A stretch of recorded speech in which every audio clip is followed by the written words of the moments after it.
All right, it's been a while since I've made a new video. So today I'm going to talk about sharing the road with other road users and sharing the road safely.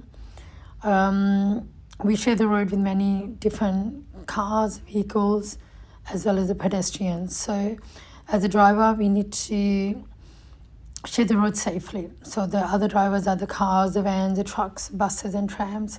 We have pedestrians, we have motorcyclists, we have just the bicycles as well. And nowadays we have the e-scooters and all those new all this new machinery that's coming on the road as well. So all these things need to require a lot of observation, be very vigilant, a lot of concentration on the road. Okay, and to share the road means sharing usually comes with cooperation. So being cooperative driver is really, really important on the road. So we all need to run to places and want to arrive there safely and always on time. Yeah, that's what we want. To be on time, I suggest that we should leave a little earlier than it would normally take us. So we can always do Google search. The Google Maps will more or less tell you how long it will take you to get to a certain place, and most of the time it is correct, more or less. A few minutes up and there, less or more, but mostly it is correct. So use that app, the Google Map. See how long it will take you to get there. Just give yourself a little bit extra time, 10 or 15 minutes extra, especially if you're going into a new area. Remember those roadworks, or when there's an accident somewhere else, it's going to take you longer. And that's another thing. We need to share the road with the construction areas. We need to drive there a little bit differently. And sometimes they have the roadwork signs. Then we need to pay particular heed to the construction. Those subhanallah, I forgot the name. Those people with lollipops. The supervisors, the traffic controllers. Yeah, the traffic controllers keep heed to their signs and really, really obey them. So cooperative driving is really, really important for us to share the road safely. Okay, the best way to make this happen is to cooperate and help each other. All right, I'm reading from Road to Solo Driving, page number 125. It doesn't really hurt or waste any time to let somebody in from a side street and when the traffic is moving slowly. Courtesy is really, really important on the road. We have stop signs, we have give way signs where the rule makes it compulsory for you to give way. But if we are not courteous on the road, it will make the things really, really hard. The traffic will be backed up long way away. So, show courtesy, treat others as you would like to be treated. So it's really, really important that we let others in. And for them to, obviously you won't give it to everybody on the side street because the people behind you are going to be really, really upset. But, you try your best, let a few people in. And every, cars going straight, after a few cars, somebody should let them in. It's really, really important. So, and the thing is, we must not block intersections or crossings. If an intersection or crossing or road beyond an intersection or crossing is blocked, we shouldn't even enter. Like at the traffic lights, when the light is green, but the traffic is all the way backed up and there's no space for you on the other side. If you do go there, you're going to be on the pedestrian cross, the pedestrian walk, then you need to stay back. It's really, really important that we keep this intersection clear. And, when we get a red light, if we are blocking all the space, how are the people from the other side, when they get the green light, how are they going to turn in? So that just adds to frustration. So really, really important. Think about the people around us. Now, what are some of the strategies for one is always using your signals when turning or changing lanes. Really, really important. Let the people know. Communication is really, really important. Try not to follow too closely. And remember, if you're following somebody too closely, they brake suddenly and you hit them from the back, by law you're at fault for not leaving the 2-second gap. So really, really important. That 2-second gap is really for your own safety. It's for yourself. Yeah. Smoothly controlling your speed rather than driving in a fast start and stop manner. Don't be a jerky driver. This is not a racing competition. It's really important to just use, ease off and ease on the accelerator and the brake.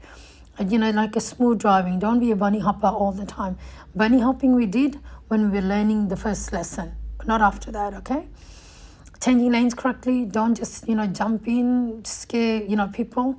It's really, really scary when somebody doesn't indicate, or they indicate one signal and then straight away they're in your lane already. Be courteous, be wary that some people, they might be looking the other way when you're trying to do a lane change. So courtesy, communication properly is really, really important. And slowing down when there's roadwork signs, really, really important. Cooperation is for all users. You also share the road with pedestrians, cyclists, motorcyclists, trucks, buses, and trams.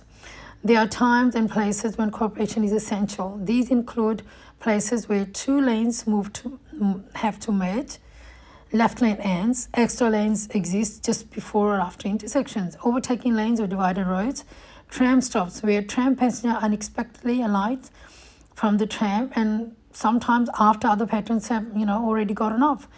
Cars are parked and there is not enough room for two vehicles to pass. Courtesy. Now, this one, the last point, cars are parked and there is not enough space.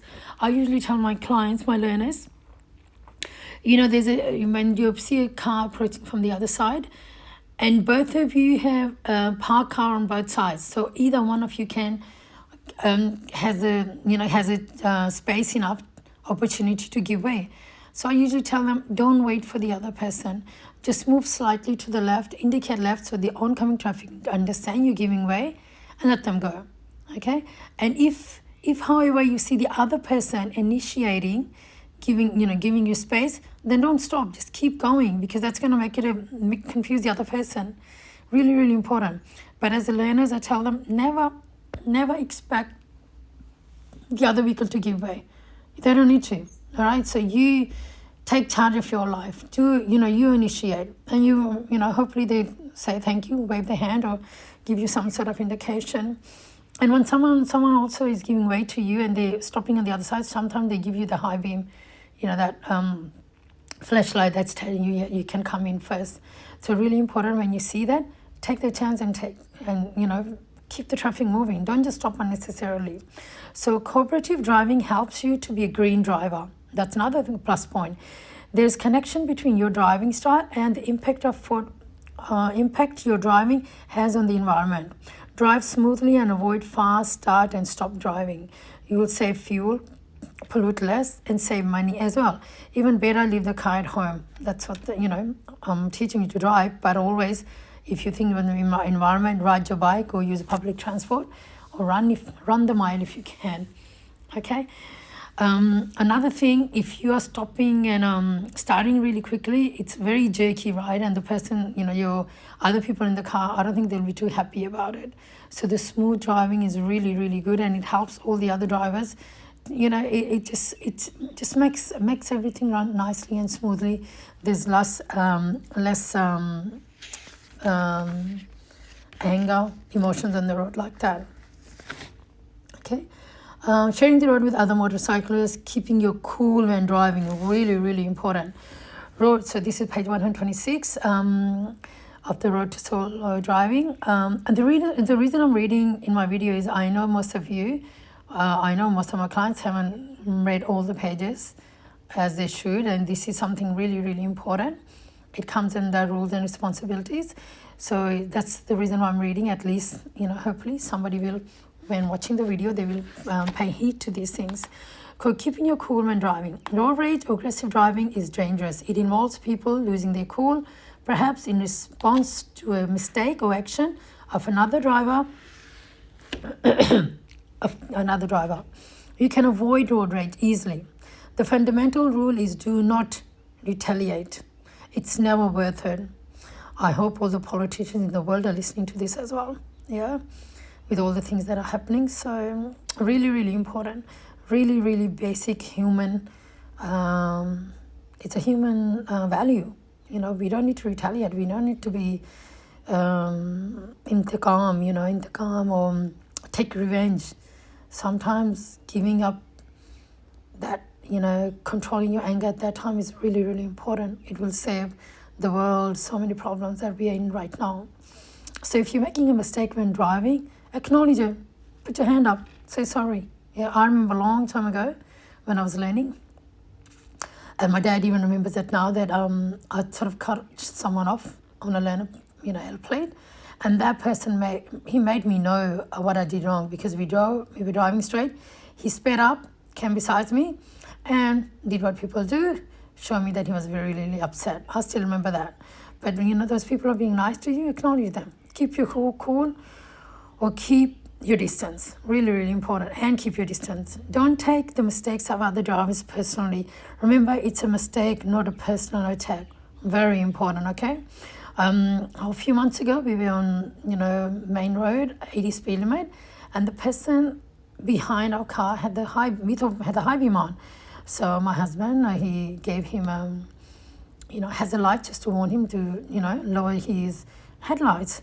But we didn't realize that he was on a 4-wheel drive, so really high up, and that person got really, really upset. He drove in front, stopped the car right in the middle, and then he came out and came to our window and said a few words. I was really, really scared at that moment, really, really scared. And the kids were in the car as well. My husband apologized, but that person took his anger out and then he left. Thank God. Alhamdulillah, nothing happened. Drive cooperatively and consider the other people on the road.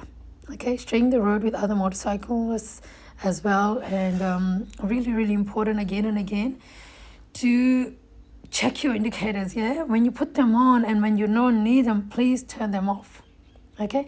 Usually when we're turning left and right, and it's all to do with miscommunication, because if you're leaving the signal on when it's not needed, other people are going to understand something that is not your intention. So check that your indicator is off after you have made your turn. And usually when we turn, the signal sort of turns itself off. It's only with the lane changes that it doesn't. So it might not have turned off by itself. If it is left on, other drivers will think you intend to turn. Okay, so really, really important. Another thing is, before moving from a stationary position at the side of the road or parking area in the middle of the road, you must signal for at least 5 seconds. Remember that.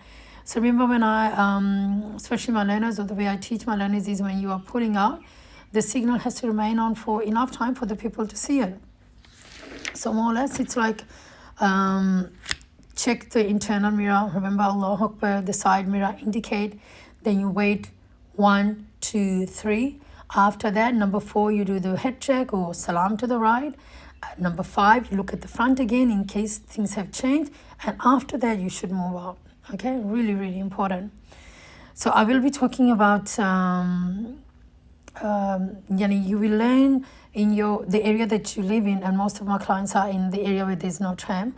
But today, I will talk in detail about how to share the road with the tram, because the other vehicles, the buses and the, near the train stations, you will understand in your driving how to share the road properly with them.